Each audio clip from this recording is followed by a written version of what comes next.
Mina Pangandaman at Yusek Adrian Bersamin sa amin ni dating Speaker Martin Romualdez sa Aguado Building in front of Gate 4 ng Malacanang at nandun din po si Yusek Jojo Cadiz. During the meeting, binigay po ni Yusek Adrian Bersamin ang listahan na worth 100 billion. Tinanong ko po si Yusek Adrian kung saan galing ang listahan. Ang sagot niya, galing kay PBBM mismo at binigay niya ito mula sa brown leather bag. Nung sinabi po ni Yusek Adrian Bersamin yung brown leather bag, naalala ko noong nasa Singapore kami right after the elections of May 2022 sa Hilton Hotel, kami ni dating Speaker Martin and PBBM habang pauwi at pabalik ng Pilipinas, hinabol ng PSG ang brown leather bag at ang sabi ni PBBM, maiwan na lahat, wag lang ang brown leather bag.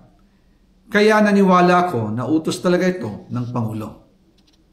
Pagkatapos ng ilang araw, I informed sina dating Speaker Martin Romualdez, Sec. Mina Pangandaman, Yusek Adrian Bersamin, and Yusek Jojo Cadiz na kung pwede 50 billion lang ang ipasok sa program funds dahil so sobra ang DPWH funds versus sa DepEd. In practice, hindi pwede na mas malaki ang budget ng DPWH kaysa edukasyon.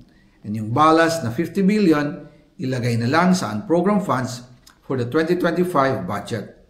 Dahil Office of the President din ang nagre-release ng lahat ng unprogrammed funds.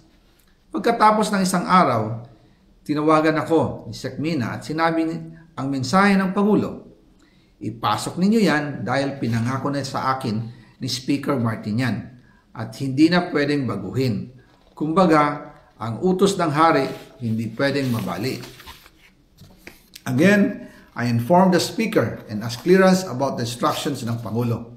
At ang sabi niya, wala tayong magagawa.